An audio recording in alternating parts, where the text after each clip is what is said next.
Welcome back, listeners. Today, we unravel a gripping tale of love, betrayal, and the mysteries that linger beyond death. This is no ordinary story, it's an emotional roller coaster that will grip your heart and chill your spine. If you enjoy deep, unpredictable narratives, make sure to hit that like button, subscribe, and ring the bell so you never miss an update. Now, let's dive into The Chronicles of the Dead, a story of love and loss. The quiet town of Blackwood had its secrets, and Lydia Harlow was beginning to feel like one of them. It had been 3 years since her fiancé, Caleb Mason, had died in what the authorities had called a tragic accident. Caleb's car had plunged off a cliff during a stormy night, and his body was never recovered. The town whispered about it, but Lydia avoided those whispers. She had moved to Blackwood to heal, leaving behind the city where every street reminded her of him. Yet, healing was the one thing she hadn't done. Every night, she woke from the same dream. Caleb was standing on a fog-covered hill, calling her name. He would reach out, but just before she could take his hand, she would wake up gasping for air. One such morning, as Lydia tried to shake off the lingering weight of the dream, she heard a knock at the door. A parcel had been left on her porch. No return address, no note. Just a single object inside, a black velvet box. She opened it to find Caleb's engagement ring, the one he had been wearing the night he died. That night, Lydia sat by the fireplace, staring at the ring. It felt warm to the touch, almost as if it were alive. As midnight approached, she started hearing faint whispers, so quiet she thought she might be imagining them. Then, her phone buzzed. It was a message from Caleb's old number. "I need your help. Come to where it all began." Lydia froze. Caleb's phone had been lost with him, so how was this possible? Despite her fear, she felt compelled to follow the message. The place where it all began could only mean one thing, the cliffside park where they had their first date. Lydia arrived at the park, the wind biting at her skin as she stood near the edge of the cliffs. The moon cast an eerie glow on the waves crashing below. Lydia. Her heart stopped. That voice, it was Caleb's. She spun around, and there he was, standing in the shadows. His face was pale, his eyes a haunting shade of blue. "It's me," he said, stepping closer. "But I don't have much time. I need you to listen." Lydia felt frozen between fear and longing. She wanted to run, but she also wanted to hold him. "This isn't real." "You're dead." "I am," Caleb admitted. "But I didn't just die. They killed me." "Who?" Lydia whispered, her voice trembling. Caleb's expression darkened. "The Order of the Black Veil. They've trapped me, and they're coming for you next. You have to break the curse, before it's too late." The name Order of the Black Veil stirred a memory. Caleb had once mentioned it in passing, calling it a harmless old club that some of his college friends had joined. He never spoke of it again, brushing it off as a bad joke. As Caleb explained, the order was anything but harmless.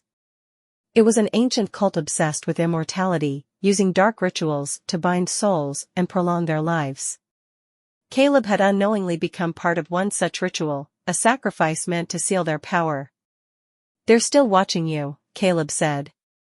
"They think you'll uncover the truth." Lydia felt a cold weight settle in her chest. "What am I supposed to do?" "You need to find the relic they used in the ritual. Destroy it, and you'll free my soul, and stop them from hurting anyone else." The next day, Lydia began her search. She pored over Caleb's belongings, looking for any clues about the order. Among his things, she found an old journal tucked behind a shelf.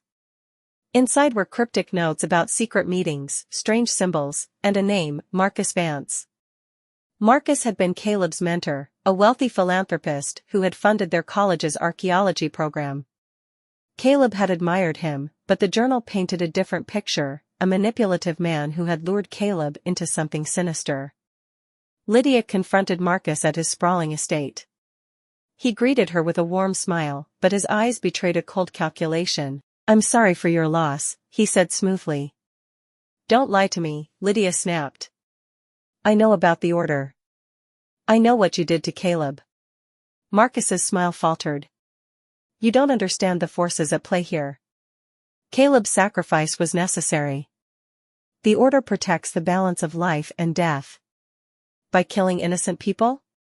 Lydia shot back. Before Marcus could respond, Lydia noticed something behind him, a glass case holding an ornate, ancient dagger.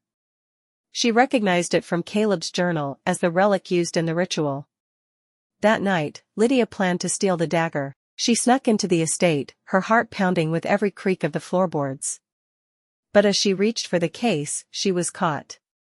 Marcus wasn't alone, several members of the order were waiting for her. You think you're clever? Marcus sneered. Destroying the dagger won't save Caleb.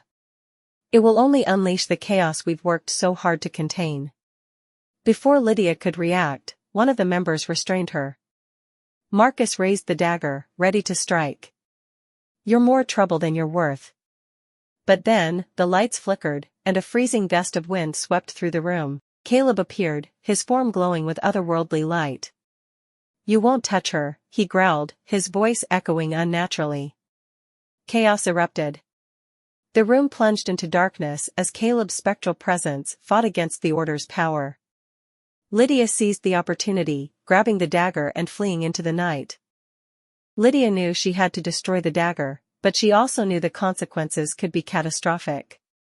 According to Caleb, the relic was bound to more than just his soul, it anchored the order's dark magic. Destroying it could disrupt the balance between life and death. She returned to the cliffside, where Caleb appeared one final time. Are you sure about this? Lydia asked, tears streaming down her face. It's the only way, Caleb said. But once it's done, I won't be able to come back, not even like this. With a heavy heart, Lydia raised the dagger and smashed it against the rocks. The air filled with a deafening roar as the relic shattered. A blinding light erupted, and Lydia felt Caleb's presence fade.